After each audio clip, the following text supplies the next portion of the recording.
An infinite geometric series, well, an infinite geometric series is something like 2/5 plus 6 over 20 plus 18 over 80 plus ... And I developed in class a formula for infinite geometric series. It kind of goes like this. If the original formula is this, going on forever, and I multiply it by r, I get AR plus AR squared plus forever, and I subtract them, I get S minus RS equals A. There's no extra minus thing because both of these things are infinite.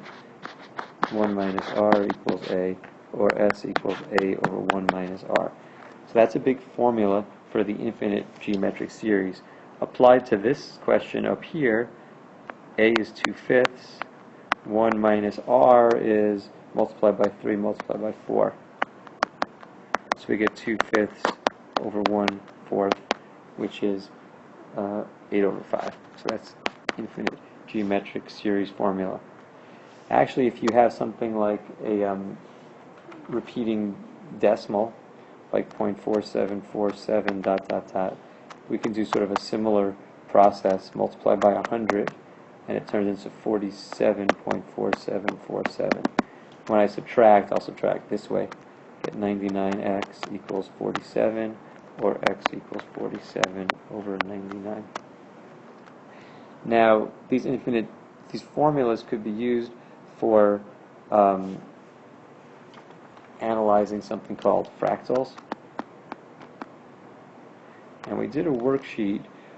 There's something called the Koch curve, which starts off as a line, and then each time you subtract away a third of the line and replace it with an equilateral triangle.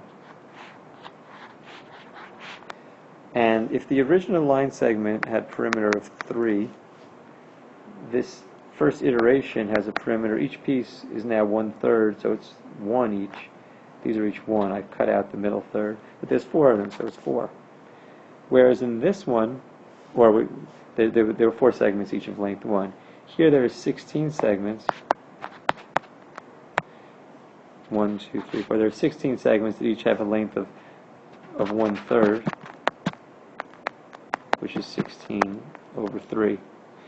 And if I go to the infinite case, where it's like this kind of like sort of snowflake-looking thing, not well drawn here, each one is 4/3 times the one before. So like this one was 3 times 4/3, and this one was 3 times 4/3 squared.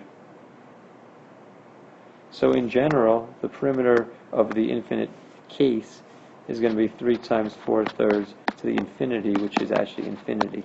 So the Koch snowflake curve has a infinite perimeter. However, I then made another question where I made this thing around 4 point something. I made the special length so that the area of this little guy would be, area of that little triangle would be 1.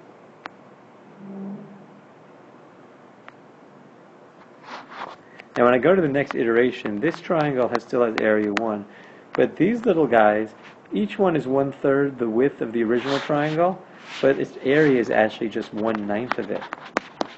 But there are 4 of them, so the combined area is 1 plus 4 over 9. And if I do this process again, these little tiny guys, there's going to be 16 of those tiny guys. Each of those guys is 1/3 the width of the one before, which is 1/9 the area of the one before. So those little tiny guys are each 1 over 81, and there are 16 of them. Well, this is an infinite series also, but this infinite series is an infinite geometric. Series. The last one wasn't anything being added together. So A is 1, R is 4 over 9. So the area, combined area, is A over 1 minus 4/9, which is 1 over 5/9, which is 9 over 5, which is actually less than 2. So even though this thing has infinite perimeter, it only has finite area.